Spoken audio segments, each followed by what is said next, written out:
listening to Power Talks with Melody and Beth Ann in the morning, where talk is real, truth is in the talk. There is power in the truth, and Power Talks, and the truth will set you free. Good morning, Melody. Good morning. You know, we're going to miss that song. We're just going to have to just do the song. It's just a great way to start the day. It really is. We should put it on our intercoms. I don't have an intercom, but we should put anyway. We should. Everybody should sing that song. Everybody should start out with good morning and a tap dance. I sing it on the weekends. I can't. It's just with me. And, it's haunting you. It's haunting you. It is. There's no way our listeners will ever forget us, no matter how hard they might try. Such and silly. for sure, we're not going to ever forget never forget them. Never, ever, it's ever. not like you're really going away. I mean, you have your show, I have my show. We're very involved in these programs, and who knows, another one might pop up called The Two. Mm-hmm. It might. It might. And we might have that same intro song. Who knows? Well, it depends on the time of the day, but that's true. Good. True. It's always hey, if it's 5 o'clock somewhere, it's got to be morning somewhere. That's absolutely. All right, on to business here. I have this article. Oh, did you want something? No. Oh, okay. This article, and this is just for fun, although it shows how misinformed that I believe Americans are, and this is having to do with the millennials. Now, not all millennials are misinformed. I'm generalizing, but the ones they get behind the camera seem to be. That's kind of the man on the street thing. They always pick the goofy ones or something. But the Daily Caller's Amber Athey and Justin Caruso, they hit the streets in D.C. to discover how much the swamp residents despise our current president. Now, I can appreciate if they don't like the president for his policies or they don't like him for certain things, but they just have an across-the-board hate for him. And a lot of that has been misconstrued by things that they think he said or was taken out of context. This is my opinion. I don't appreciate everything the president has said or done, but I don't hate the man. Anyway, they have such a hate for him. They asked these millennials if they would rather date a Trump supporter, and I'm not sure who comes up with these stupid questions either, or a convicted felon. And they said a convicted felon. And I'm thinking, okay, what is it about the president that they think is so, or not even the president, but a Trump supporter that they think is so, obnoxious that they can't stand him? Anyway, I thought that was kind of a strange thing. They'd rather date a convicted felon. And, when we think of a convicted felon, we think of a rapist or a murderer or a thief or something. Of course, nowadays anybody's a felon, which we don't want to get into that. It was just what their perception, and I think it is so misconstrued. And, I didn't dislike President Barack Obama for things like just because he this or that. I didn't like his policies. I didn't like what he stood for. It had nothing to do with the color of his skin. It had nothing to do with anything other than I just didn't like what he stands for. I don't like what the Democrat Party stands for as a whole. I mean, admitting that they are socialists. And I don't like a lot of the Republicans and what they stand for. But just hate a president and say, well, I'd rather date a murderer than somebody that supports the president is just crazy. And the reason being is it is a matter of being informed, because hate is much easier to describe. Hate is much easier to understand. But if you dislike someone because of their policies, then you have to think. And you have to read. To get into that. And you have to read. And you have to have critical thinking. But with hate, you don't. And so, yeah, it's a sign of, just what is being produced and what is coming out of our schools, and to where, critical thinking is something that is really frowned upon, and it's much easier to associate an emotion like hate, so you don't have to think about, oh, I hate that. Okay. Why? Well, I hate liver. Just because. I hate liver. So that's, so it is a sad sign. It's more than just the millennials being informed. It's how they're being conditioned with this propaganda. And that's exactly kind of the point, that they're not really educated. Well, even the spokespeople, the ones that are the outspoken Democrats, and they get on there and they talk about how racist he is and he hates all these people. He never said that. He never said that, and he hasn't, although I don't necessarily appreciate the way he's lived his life, he hasn't lived his life in such a way that would make me think he's a racist or that he hates a certain sect of people. And when he made that comment when he was running for president about the border, they took that one little phrase, and that's all they concentrated on. They took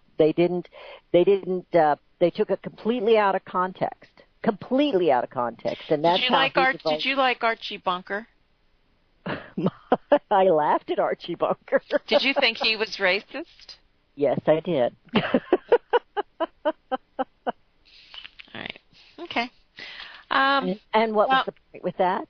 Well, no need to.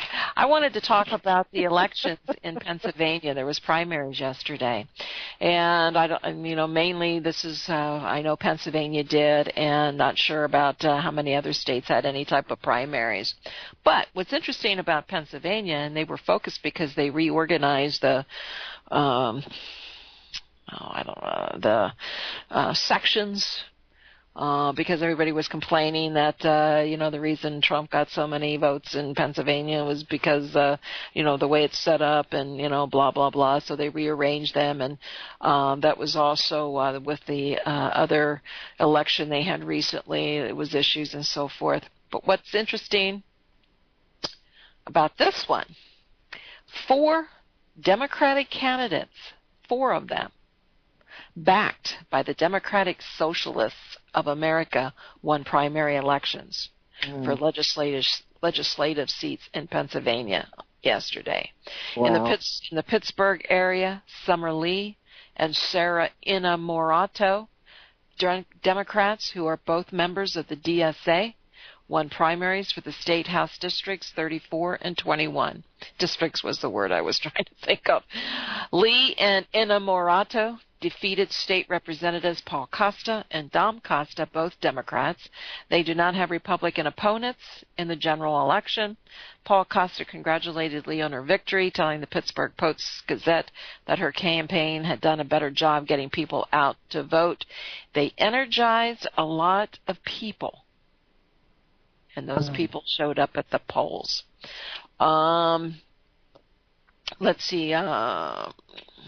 So you're saying they're part of the socialist movement? Is that what you're telling me? Yeah. Okay. In Philadelphia, you had Democrats Elizabeth Fedler, I guess that would be Feidler. Any way you want to say it. And Christine Seal won legislative primaries for the House District 184 and 168. Felder does not have a GOP opponent in the general election, while Seal will take on Representative Christopher Quinn. It was a great night for female candidates in the Keystone State, as all 4 women unseated male state representatives.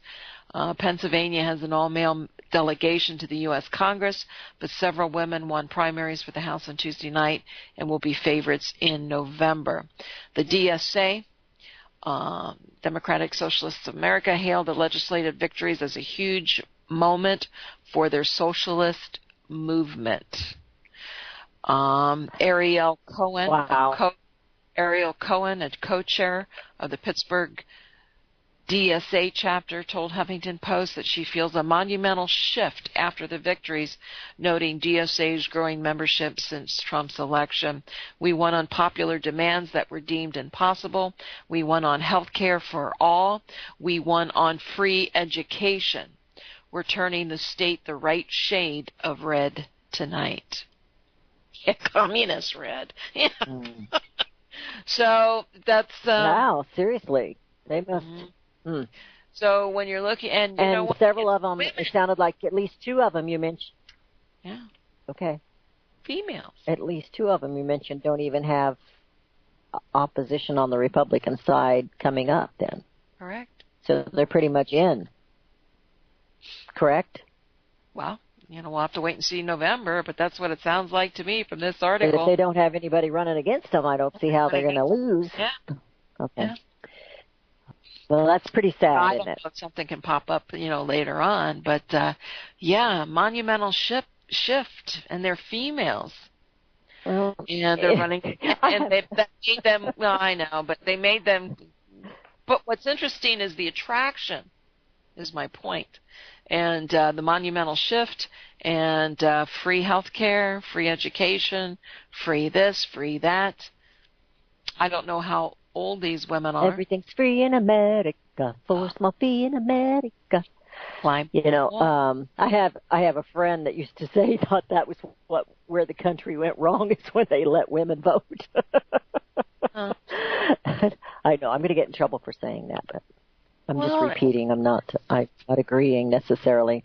I agree and disagree, because it that's was kind part of the way I am with that. Yeah. I mean, I think women are, can be, very good, but I would be very emotionally driven too. I wouldn't vote for a female president. I'm not sure I would yet either. There were some strong women in the. But now you're making Hillary's one complaint reality that it was because of her sex. We're not sure what. Anyway. Oh my goodness! Wow. Well, that is kind of a sad deal there in PA. It's really but they normally are more Democrat, aren't they? Doesn't Pennsylvania usually go the Democrat way? Yeah, Pittsburgh and Philly. It's kind of like the country, and everything in between is lost. And so dividing up the districts, and I'm not sure how much of an impact that had. Because so anyway, interesting, very interesting, but it's a sign of where we're going. And the next presidential election is going to be very interesting. Bernie Sanders, I'm sorry, I think he would have been president. I think you're right. I think Hillary stopped that from happening. Yeah. Not for the right reasons. For the right reasons. But yeah. Well, that's interesting.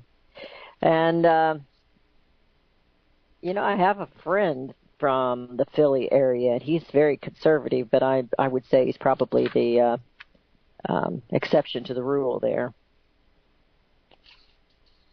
Well. Anyway. Thumbing through some news here. I was trying to find some things. I have a really good article that it's really kind of lengthy, and I really felt like to share it, I need to read the whole thing to the audience. I want to talk about that to you. Want to talk with you about it. But I have some interesting other things, and I just saw it just flipped up here on my computer. Oh, we're going into going to have to wait. Breaking news! It just came up on the computer. We'll have to wait till we get back from this break. You're listening to Power Talk. Is that a teaser? Yes. You're listening to Melody and Beth Ann in the morning on Power Talk. The number to call is 717-300-1218. That's 717-300-1218 and Melody and Beth Ann. We're going to be right back. Hear it first on FirstAmendmentRadio.com and FirstAmendmentRadio.net. Gold and silver is tremendously undervalued. Global demand vastly exceeds mine supply by more than 60% annually. There is little in the financial world more certain than a coming explosion in the prices of gold and silver. The U.S. dollar continues to lose value and respect as the world's reserve currency. Our nation faces challenges on many fronts, and a day doesn't pass without another economist bringing forth warnings of impending economic calamity. There has never been a better time than right now to acquire physical gold and silver. Discount Gold and Silver Trading was founded on the principles of truth and honesty. We believe in providing a quality product, quality service, and most importantly, competitive pricing. We provide all forms of precious metals, including American gold, silver, platinum, and rare investment and circulated coins. Silver bars, rounds, and 90% silver bags are on hand for the silver investor. Gold, self-directed IRAs are available. Call Discount Gold and Silver Trading at 1-800-375-4188. Toll free, that's 1-800-375-4188. Visit crosstheborder.org, CROSS, crosstheborder.org, to get your print, EPUB, or PDF version of Nicholas Arthur's new book titled When the Third Temple is Built. That's crosstheborder.org. When it comes to prophecy today, much of the evangelical Christian world has their eyes on Israel, waiting and watching to see when the third temple will begin to be built. The plans are drawn. The Jewish people are eager. Most evangelical Christians today believe that the rapture will happen before the third temple is built. Hi, I'm Michael Eugene. I was taught that Daniel's 70th week was in the future. Is that really what the Bible teaches? Have we searched the Scriptures and found this to be true? Why is it so important for a reestablished Israel to build a third temple in Jerusalem? Is it necessary to build a temple on the same location already occupied by the Dome of the Rock? Is it necessary for sacrifices to take place in the temple on Temple Mount? Is there really a rapture followed by 7 years of tribulation? What is the New Testament temple? Can we identify history and prophecy? Who is the first beast in Revelation chapter 13? Who are the 7 kings in Revelation 17? I have asked all these questions, and I have found Nicholas Arthur's new book, When the Third Temple is Built, answers all these questions and more using Scripture to interpret Scripture. The Bible says that no prophecy of Scripture is of any private interpretation. Nicholas shows us in his new book, When the Third Temple is Built, how the Bible interprets prophecy and not man's private interpretation. Visit crosstheborder.org, CROSS, crosstheborder.org, to get your print, EPUB, or PDF version of Nicholas Arthur's new book titled When the Third Temple is Built. That's crosstheborder.org. Years ahead of the dominant media, FirstAmendmentRadio.com and FirstAmendmentRadio.net. Power Talks with Melody and Beth Ann in the morning. And the breaking news, probably everyone knows, is Trump's CIA pick passed crucial first step, it said. The Senate Intelligence Committee just gave President Donald Trump's pick to head the CIA, Gina Haspel, a positive recommendation. The committee voted 10-5 Wednesday in favor of Haspel, who must now be confirmed before the entire Senate body before she can become the next CIA director. And I had here a couple of different articles about her that I wasn't sure whether I should even talk about.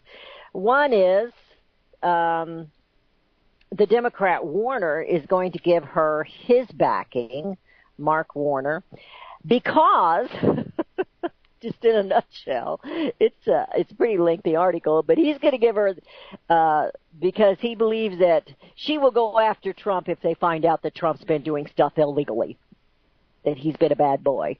She won't have any problem going after Trump. They probably want her to waterboard Trump.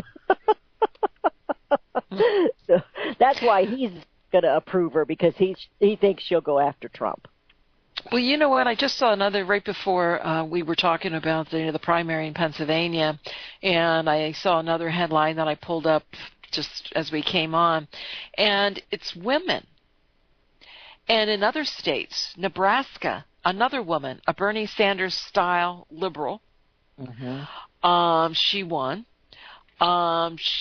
There was a couple of other states, women. Pennsylvania was the big state, though, with the most women. And so we had Nebraska. What other states does it say here? Those are, it says 4 states, but I don't see the other 2 states that are listed. They're just talking about Pennsylvania and Nebraska. But you know, and it's so clear now. Why this big movement on women? That's how the Democrats are planning on winning these elections. Is getting women in there, because the women will be far easier socialists than I would think men would be. And that's what it's all about, all this women's stuff. And it's just something I have wanted to do for a long time is to have a women's march that was actually about conservative women that are fighting for the Constitution. And I haven't ever figured out how to do it. It all takes money, it all takes money. And but I said we ought to call it the Red Heel Brigade. Just all wear red shoes and take off. I know red isn't maybe necessarily the right color, but maybe red, white, and blue brigade. Maybe we should call it that, the Red, White, and Blue Brigade. We're not the nasty women. If we get all these women that are socialists in here and they tear this country down, it's already so close to the bottom. I don't know how much farther we could go. That sure makes me kind of ashamed of our gender, I'll tell you that, because they got to be able to think. They got to be able to use some common sense. You can't just give everyone. These are the same women that probably didn't teach their children how to do anything. So when their children go out in the world, they don't know how to do laundry. They don't know how to cook anything, and all they know to do is go cry in a closet because they can't take the stress of their finals. The hand that rocks the cradle rules the world, and if you've got a hand that rocks the cradle that's a stupid hand, that's what's going to rule. Mm-hmm. So, and so when I was reading this and about the women, I said, that's their plan. It's the women. That's why all this women movement and everything else, and now they can go out and it's... this person's not going to give up on my private line. So she's getting phone calls. She's Miss Popularity. Well, no, the only phone I have in my studio is my private line. So somebody must be calling on my private line. All right.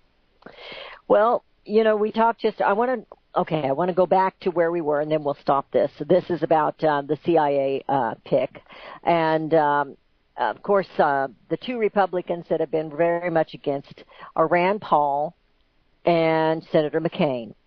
And Rand Paul, he wrote her a letter of questions, and his questions had nothing to do with the torture issues and the waterboarding and all this and that. It had to do with, did you know about the campaign surveillance? And he was asking her if she knew about any of it, including him. Paul is asking for information on Trump, Hillary Clinton, Bernie Sanders, John Kasich, Ted Cruz, Marco Rubio, Jeb Bush, and himself. Everyone.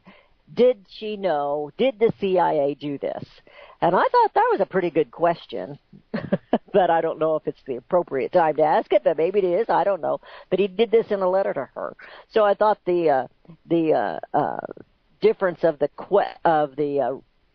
questioning was kind of refreshing, actually, even though it's kind of sad that we have to ask such stupid questions, that we are so embedded in this swamp of where the CIA and the FBI and the Department of Justice think they're above the rule of law and they don't have to do anything and they can do whatever they want to manipulate the governing of this country. Socialism? Isn't that what that is? Where the upper crust runs everything? Owns everything? Yeah, are you asking this is kind me? of rhetorical. Yes. You're the only one I'm talking to right now. I put you on mute and answered Nobody the else phones. I had to answer the All right. Well, they don't call... She's yawning earlier on me. She was yawning, and now she's putting me on mute. Okay. No, what happened, as I explained, I'm in the studio, and I do have one line in there. It's a line I call out a lot on. So when people get that, they just hit the redial, and they don't call the 800 number. That's nothing serious, I The hope. 800 number is what's manned for the clients and everything. So. Well, let's give that. 1-800. As long as you're doing business while you're on the air. 1-800-375-4188. 1-800-375-4188. Now, yesterday you talked about the gold and the silver took a big hit. Do you know what's gone on today? Or how did it end up yesterday? Terribly. She doesn't want to talk about it. Okay. I don't want to talk about it. You can mute me if you'd like. But anyway, we have gold today. It's up a little bit, $12.92 for the high. It did break down into that 1,300. Silver is $16.36, up a couple pennies today. And I'm sorry, ladies and gentlemen. You know, when we're looking at what is truly happening in and around the world, I mean, gold should have been up $500 by, in just a couple of days. Silver should have been up, following right along. And it's, the dollar is getting stronger. But yet, if you go and look at the yields, let me pull up the yield, the Treasury yields, and see what they're doing this morning. We know we have, we have the 10-year at 3.08%. There's a little pressure on that. The dollar's getting stronger. We have an economic advisor in the White House that wants a strong dollar policy. But a strong dollar policy really doesn't work in today's world. And, it makes our exports more expensive. It helps other countries when our dollar's weaker. And it's not a good economy that's making our dollar stronger. It's total manipulation. But we have strength because you have to, again, the dollar is used in, how many transactions around the world? 85%, 90%, even though it's getting pressures from China. And you look at a lot of these problems that we're having now. North Korea, who knows if there's going to be a summit or not? You see all the things that's happening within China. You had these trade agreements. They started fighting back. You have their ZTE phones. 1 minute there's sanctions on them. The next minute the administration is taking it off, saying that China is losing jobs. You have money. I mean, these things aren't talked about. But it all can have an impact on currencies, monetary currencies. And, a stronger dollar really doesn't help us. Doesn't help the multinational corporations. Of course, there's no loyalty there, but they're not going to have a good second quarter, and maybe that's what it's all about. But I think these are all signs that things are unwinding. We're seeing who really has the power. We're seeing, and these trade agreements. I was reading this morning, the NAFTA. Now they're just hoping to get something done, and so again, those talks aren't going well. And it's, I don't know, it's just, again, you have this anthill that has been stirred. And there isn't anything to calm them down. And there's going to be reactions. I was shocked yesterday.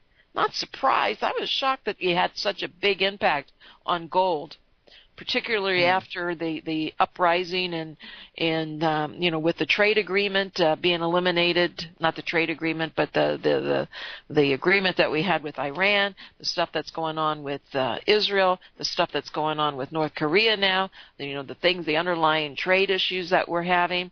None of these agreements can really be rewritten to. And what happens is when you have so much debt, a country, we went from a true strong monetary base to a military. That's where our strength lies now. It's not our economy when you have this amount of debt. It's not our financial will anymore when you carry the amount of debt that we have. We lose bargaining power when you have that amount of debt. And with these higher rates, it makes the servicing of our debt higher. I wanted to pull up, I don't know if I can pull it up quickly, but again, it shows the amount of debt that this country's in. And when we talk about the amount of debt that this country's in, ladies and gentlemen, it's your debt. That's what you got to pay. Well, I'm not paying it. You might not pay it, but your children are going to pay it. Or it's going to get paid somehow, some way, either through the loss of our liberties or freedom. We lose. An example of this, and it's maybe a poor example. Years and years ago, the school district where we lived in, they wanted to pass a bond, and on this bond, they wanted the money for a school bus. And certain people in the community were against that because this bond thing was going to last X amount of years, and they said, why should our children or grandchildren be paying for a school bus that is long in the junkyard, you know? And that's kind of what we're doing here, only at an enormous, larger amount with the trillions of dollars in debt that we are, and there's no way we can ever pay it off. There's just no way that it can happen. And I guess the school bond, they eventually would pay it off. It didn't pass because enough people in the community went against it, not just because of the school bus, but because of some of the things that were on this that they wanted to get passed. It was not done wisely. And it goes back to you need to work with what you've got, and then we'll talk about other things. But they just wanted more money, and that's the way it seems to be within the government. They just want more money. The socialist stuff we were talking about with all the women socialists, Democrat women socialists getting elected, I think you hit the nail on the head. That's how they're planning on taking this nation. Absolutely. And I don't mean just the Democrat Party. I mean the socialism. Yep. I have an article here. Communism. I need to study it a little bit more. But it's talking about the Cold War but between the two constitutions. What some people perceive is as a living, breathing document, and other people see it as the document that our founding fathers put in place. It is a contract. It's not a living, breathing document.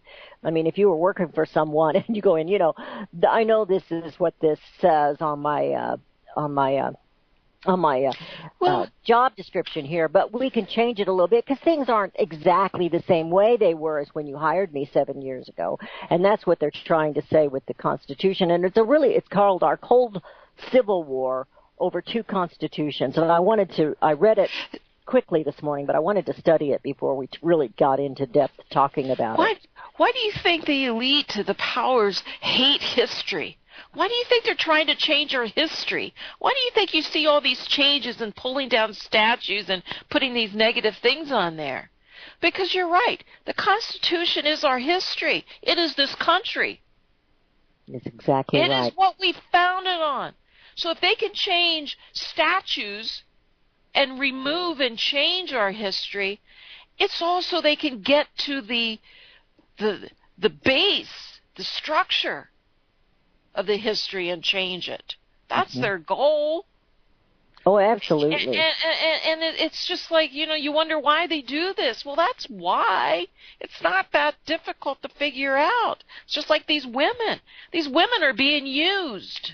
Whether they know it or not, they're being used.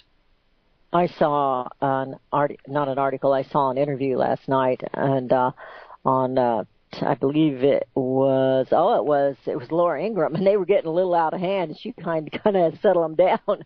But it was, I can't remember the other guy, the one black gentleman's name, and then it was Kevin Jackson. And they were going at it, and of course the one guy just absolutely hates President Donald Trump, and he can't say anything nice about him. Everything he's done is bad. Nothing is good. He's a racist and blah, blah, blah, blah, blah, blah. And they were talking about, is it Spike? Who's the black actor right now that has I want to say Spike Lee. That's not right, is it? That's doing some movie that's anti-Trump, anti-American. And he's saying that America was founded on racism and America was founded on slavery. It was founded on this because they don't know the truth of the history. And Kevin Jackson over there, who's a black man from St. Louis area, was raised by a mother. His father was imprisoned because his father got into the drug problems, and I don't know what all else his father did. But he knows how tough life is, and he doesn't talk like that. He's a conservative black man. I've interviewed him before. I've talked to him before. It's been a long time ago. Great guy. Really appreciate his stand. But they take a lot of heat because they aren't following what the Democrats want. So just like the women are falling right, they're being used by these Democrat socialists, so are the black people, unfortunately, and some of the other minorities. They're being, of course, I think we're the minority today. they're being used, and they don't understand what the history of this country is. We have some dark days in our history. But can we not learn and go forward? Do we have to erase it all? If we erase it all, we stay there. There's been some dark days around the world. Oh, I mean, and there's going to be more dark days in the future. I mean, it's just, but they're eliminating, they're changing, just like what you said. And I know someone wanted me to go to I was kind of interested to go because it was like a book club meeting. It's not my normal book club, but it was held by one of the churches. And that's what they were talking about. They were talking about the slavery, the racism, with the founding fathers, and that's what this country was founded on. And I'm thinking, you guys are nuts. And I shouldn't say that because I know the people, and they're not. They're very well-educated people. And it's just like, why would you? They've fallen into what is going on right now, and that's what the socialists and this second group of constitutions, they want it to be living and breathing, and they want it to apply to today's way of thinking or to today's world in the United States. So they're looking for answers, but they're not looking for the answers in the right place. You got that. The right answers, you got to look up. You're right.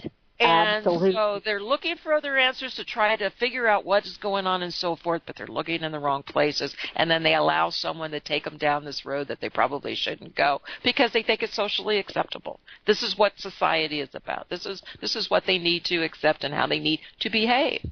They want to be all included. They don't want to ruffle feathers. They don't want to stand for something because they don't understand what they're standing for. The Nasty Women March should have been a slap in the face to everyone as to what's going on. That was definitely misguided people who don't know what they're talking about. They don't know the Constitution. They were making forming opinions of hate against a president, against a man that they knew nothing about. And and look at the role models of these women. Oh my gosh! They're 10 times worse than what. Look at Roseanne Barr. Here she comes back with this program. Everybody was patting her on the back because the first she was just looking for viewerships. That's all, to make more money on the people who watch the program. Right.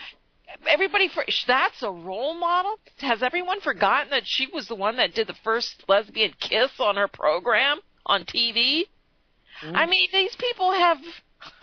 I mean, look at Rosie O'Donnell's. I don't care what their personal life is, but look how they behave. Is that what we're supposed to? Is that a role model?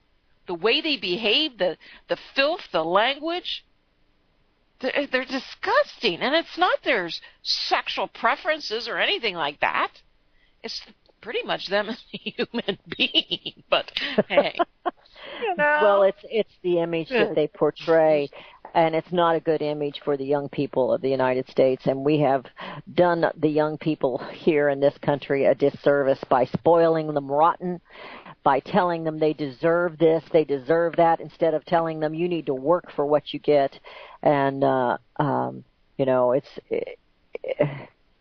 know. It's difficult to put into words sometimes, but it's sad to see the road that we've gone down, and to see these women that are so bamboozled and so ignorant of our past to think that they can be socialist and that can work in this country and it's going to make it better instead of tear it apart. It's just absolutely angers me, and it saddens me as well. We have a caller. We're going to go to Joe in Arkansas. Joe, how are you today? Oh, still getting by so far. And how are you? We're doing well, getting by too, sir. Yeah, all right. That's good to hear. Yeah, well, what I wanted to talk about was paying off the national debt. And now some people say it's impossible, that it's too big. I don't know whether it is or is not possible, whether it is or is not too big to ever pay off. But what I wanted to talk about was what kind of policies would give us the best chance of paying it off if it is possible to pay it off. Okay, good deal. Okay. And so I've mentioned before a wonderful economics book that I read some years ago called Unforgiven, the Story of How America Has Exchanged Parity Agriculture for Parity War by Charles Walters Jr. I'm convinced myself that it's the best economics book ever published. And one of the things that book dealt with was the work of an economic analyst. He lived during the 30s, 40s, 50s. I think he died sometime in the 60s, named Carl Wilkin. And Carl Wilkin, in the course of studying the economic records of the country, discovered something that nobody else has ever seemed to have discovered, and hadn't seemed to have thought about, actually, and that's where the national profit comes from. And, of course, if you want to pay a debt, you want to pay it out of your profits if possible. Like if you've got a business, you don't want to have to sell your truck. You don't want to have to sell your productive machinery and so on like that. You don't want to have to sell your buildings or fire employees or anything like that. To pay your debts if possible, you want to pay your debts out of your profit. So the best way to pay the national debt would be out of the national profit. And like I say, nobody except this economic analyst, Carl Wilkin, ever seems to have given much thought or discovered where the national profit actually comes from before. But what he found was that in the course of studying the records of the country, he found that the national profit equaled the price paid for all the raw materials produced in the country. And he gave some thought to that. And said, yeah, this is the new wealth of the country. Whatever we get fresh from nature, whatever raw materials we get fresh from nature, that's the new wealth of the country. That's the new wealth that we have now that wasn't in the economy before. That's the profit of the country. And so however much money we turn it into by paying the initial producer for it, that's the national profit in terms of money. Okay. Hang on, Joe. We're going into a break. I want you to at least get to finish your thought. We're heading into a break. Your calls are welcome at 717-300-1218. That's 717-300-1218. You're listening to Power Talks with Melody and Beth Ann in the morning. Melody, Beth Ann, and Joe will be right back. Hear it first on FirstAmendmentRadio.com and FirstAmendmentRadio.net. Since the beginning of time, kings have sought it, nations have fought for it. It has been traded. It has been borrowed. It has been purchased. It has been stolen. There's a reason for it. To secure the blessings of liberty to ourselves and to our posterity, invest with the security of gold and silver. Call Discount Gold and Silver Trading at 1-800-375-4188 or visit discountgoldandsilvertrading.net. Listen to Financial Survival with your host, Melody Cedarstrom, right here on FirstAmendmentRadio.com at 4 p.m. Eastern or 1 p.m. Pacific Time. Visit discountgoldandsilvertrading.net or call Discount Gold and Silver Trading at 1-800-375-4188. Toll free, 1-800-375-4188.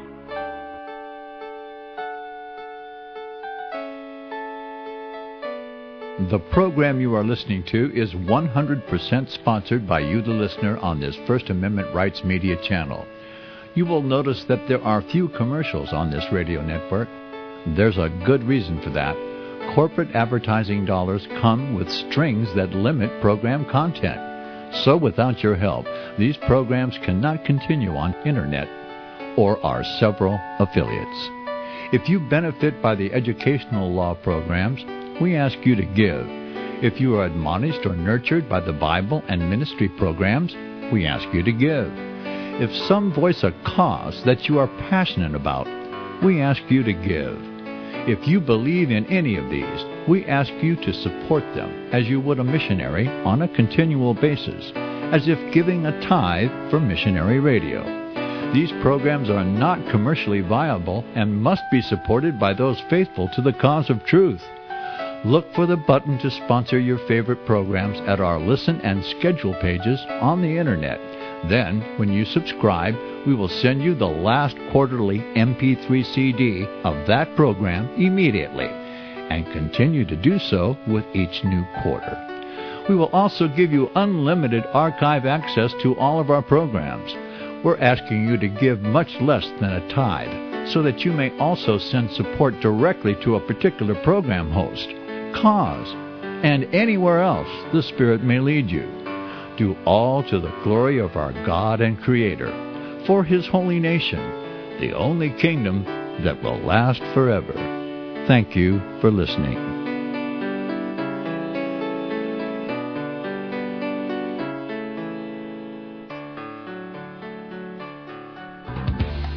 Hear it first on FirstAmendmentRadio.com and FirstAmendmentRadio.net. Oh, and he was talking about the national debt and our resources. Joe, I want you to finish up your thoughts there. Yeah, so of course also any trade surplus that we have, that would be part of the national profit too. Of course, right now we're not running any trade surplus; we're running a huge trade deficit. But anyway, so if we were seriously interested in paying off the national debt, and if anyone is seriously interested in, figuring out what kind of policies would maximize their chances to pay the thing off, if it is possible to pay it off, the thing to do would be to run a trade surplus if we possibly can, and also to produce as much as possible of the raw materials that we use in the country, and make sure that the producers of those raw materials get a good price, a decent price, a profitable price to produce them, so that we get the most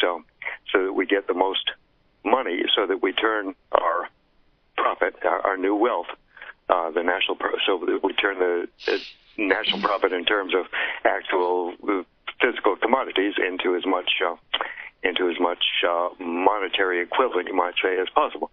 So, and that would maximize the national profit, and then of course minimizing all the government waste and exorbitant government spending would of course be very, very, very helpful also. But that's the kind of policy we could pursue if we wanted to have the most chance of actually paying off that national debt, if it is possible to pay it off. And that's where to find the right answer if somebody wants to look in the right place for the answer. I think the key phrase there is if that's what we want to do. I think, Congress has chosen the path to continue down this debt. And, of course, Melody's the authority on some of this financial stuff more so than me. But they, it's like goes back to that Charlie Reese article from years ago. If they wanted to fix it, they'd fix it. They all campaigned to fix something, but then they never do it. And we've seen that even greater, more obvious in the last several years, where they say they're going to defund Planned Parenthood, but they don't do it. They say they're going to do this, but they don't do it. Give us the majority, we'll take care of it, but they don't, because they choose not to. And I think Melody says because they can't. Go ahead, Melody. I'll let you take it from there. Yeah, you know what? It really is too big to where, no matter what we did. I mean, look, we saw this administration try to put tariffs on products. What has it really gotten us? Half of the tariffs have been backed out. There's still tariffs on some stuff. So, it's, I agree there are some things that can be done. We have to go back to a gold standard. That's the only thing that's going to rein in the government from spending. But that means, and there are things that we can do, but that means each and every citizen of this country is going to pay, and they're going to pay big. And it's something, and I don't know if people are really ready to pay. And I just don't mean they're going to give up a lot of their. Well, they've already given up a lot of their freedoms and their liberties. But I mean, not talking to that, things are going to. It's almost like we're on this wheel. It's churning, just that little animal in that squirrel or whatever you want to call it, hamster. Well, that something else. I'm sorry, I got sidetracked there. Okay. I thought we lost Joe there for a second. Well, another thing, going back to what we talked to earlier in the show about the socialism, the more they want to give free, the more debt we're going to have. We don't have the money, so it's going to continue to get worse as they want more government programs. Not only will they have more government spending in the programs, but then we got to pay people, to take care of those programs, and it just goes on and on and on, and they don't have a desire to cut back. I would at least, even though that may not fix the debt, Melody, I would like to see them at least pretend, and start cutting the spending here and there. We've got a lot of spending that may be minute when you talk about the $20-some trillion, but it would at least make me think they have a clue that they at least want to try and do something. But it's but almost they don't to even the point, do that. It's almost to the point where, it just can't. It's just like, did you ever have a flat and you went and got it fixed? You didn't get a new tire, but you fixed it. You plugged the hole. And it leaks air. So what do? You go and you put more air into it, and it takes you along for a while. You need to lose a little, keep putting air in there because you don't want the new tire. And it's really kind of the same thing. We have a system that's already broke. Our debt has broken this country. But we keep feeding it because we don't want to face the reality that we need a new monetary system or that we're headed into one. And I guess I don't understand why we don't see this, because it's as plain as the nose on your face, so to speak. Everybody sees it. But nobody wants to do anything about it. They can't, because the stock markets will drop. The Dow would drop from 25,000 to 3,000. But wouldn't it eventually come back? Not to 25,000, because it's all been pumped up on fake air. It's all an illusion. That's the problem. Everything that they've done. That Look air at all in a can fix a flat. Everything. Every time that stimulus, quantitative easing. What do you think if they pull the stimulus from these nations? It all has to collapse before they can build new. You can keep it going.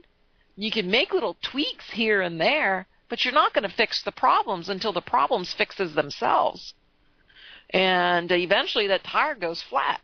And that's exactly what I think we're going to face here.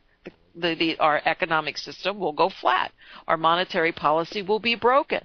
We've got other countries that are trying to replace the dollar, at least weaken the dollar as far as the world reserve currency goes. But they're not stupid enough to make it happen. They do it gradually. They've done it with, you look at China. They've done these unilateral trade agreements. They've gone, what they're doing in South Africa and other places around the world, they have their issues. They have their problems. But I'll tell you what, the president of China, since he got his long-term reign in China, you've really seen some interesting things happen. And, he's confident that he's not going to be replaced. So now he's really, I think, using his power in China to do a lot of things. And so, these issues are talked about. Even Trump during the campaign says we need to renegotiate the treasuries, the debt. Do you know when that's going to happen? When these treasuries, when you have every retirement account in this country, every pension plan, and they're all underfunded anyway. How many people own these treasuries? And all of a sudden the debt's going to be readjusted by 50% just because we can't service the debt? Do people know what $21 trillion is and how fast we accumulated that debt? It took 37 years to go from $1 trillion to $21 trillion. And then it took how many years to go from the beginning of this country to get to $1 trillion? I think we hit $1 trillion in 1981. And it only took from 1981 to March, to hit $21 trillion. So the government has put us in this position, and it all started, you could go back to the bankers were always involved. We had we had booms and busts and booms and busts and booms and busts. Booms and busts, to me, are healthy. But they didn't want those booms and busts anymore, so they created the Federal Reserve. And then they took us off the gold standard. They confiscated gold. They closed the gold window. They closed out the silver currency. Here we are today. For what? They used debt to bring us out of the Depression. They used debt to bring us out of every recession that we've had after that. It's all an illusion. We don't have a strong economy. We have debt. The stock market is held up by multinational corporations buying back their own shares. What's going to happen when that stops? Supposedly, they're supposed to repatriate trillions of dollars. I think they're waiting until this fall, because I think the markets would fall apart come this fall. But they're going to use those trillions of dollars to keep it propped up as long as possible. They're going to keep pumping air into the tire until they have no more air in that can. So, and nobody knows the time. You know, the good news is there's something you can do. You can plan your future. You know, we talk so much of the negatives all the time, and yeah, they're powerful. But so is your plan to protect yourself. That's even more powerful. You can protect, and you know, I've been on this mandate. You can protect your children. You can protect your grandchildren when you're no longer here. Absolutely, and it has to start at home. You've been listening to Power Talks with Melody and Beth Ann in the morning.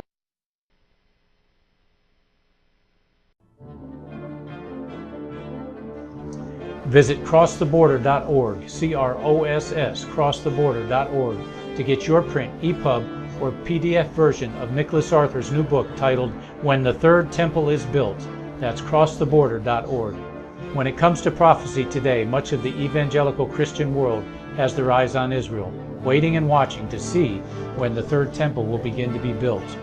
The plans are drawn. The Jewish people are eager. Most evangelical Christians today believe that the rapture will happen before the third temple is built. Hi, I'm Michael Eugene. I was taught that Daniel's 70th week was in the future. Is that really what the Bible teaches? Have we searched the scriptures and found this to be true? Why is it so important for a re-established Israel to build a third temple in Jerusalem? Is it necessary to build a temple on the same location already occupied by the Dome of the Rock? Is it necessary for sacrifices to take place in the temple on Temple Mount? Is there really a rapture followed by 7 years of tribulation? What is the New Testament temple? Can we identify history and prophecy? Who is the first beast in Revelation chapter 13? Who are the 7 kings in Revelation 17? I have asked all these questions, and I have found Nicholas Arthur's new book, When the Third Temple is Built, answers all these questions and more using Scripture to interpret Scripture. The Bible says that no prophecy of Scripture is of any private interpretation. Nicholas shows us in his new book, When the Third Temple is Built, how the Bible interprets prophecy and not man's private interpretation. Visit crosstheborder.org, CROSS, crosstheborder.org, to get your print, EPUB, or PDF version of Nicholas Arthur's new book titled When the Third Temple is Built. That's crosstheborder.org. The book of Revelation says, the spirit of prophecy is the testimony of Jesus Christ. This is at the very heart of FirstAmendmentRadio.com. In that spirit, we have created the Prophecy Reality News app for all of your mobile devices, streaming First Amendment Radio 24 hours a day, 7 days a week. Available for your Apple, Android device, and smartphone, absolutely free. Get the Prophecy Reality News app installed today so you can listen to First Amendment Radio wherever you are. The Prophecy Reality News app. Get it now. Since the beginning of time, kings have sought it, nations have fought for it. It has been traded, it has been borrowed, it has been purchased, it has been stolen. There's a reason for it. To secure the blessings of liberty to ourselves and to our posterity. Invest with the security of gold and silver. Call Discount Gold and Silver Trading at 1-800-375-4188 or visit discountgoldandsilvertrading.net. Listen to Financial Survival with your host Melody Cedarstrom right here on FirstAmendmentRadio.com at 4 p.m. Eastern or 1 p.m. Pacific Time. Visit discountgoldandsilvertrading.net or call Discount Gold and Silver Trading at 1-800-375-4188. Toll free 1-800-375-4188.